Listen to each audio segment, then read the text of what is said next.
আসসালামু আলাইকুম বন্ধুরা।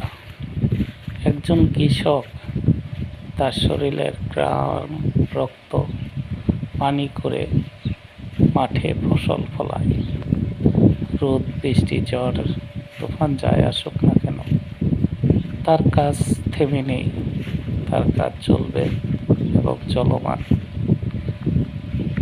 আমরা কৃষকের ফলানো ফসলের ভাত খাই, কিন্তু কৃষকের জন্য আমাদের কোনো দরদ বা ভালোবাসা নেই, কারণ ওরা নিচু জাত, ওদের কাজ পরিশ্রম করা।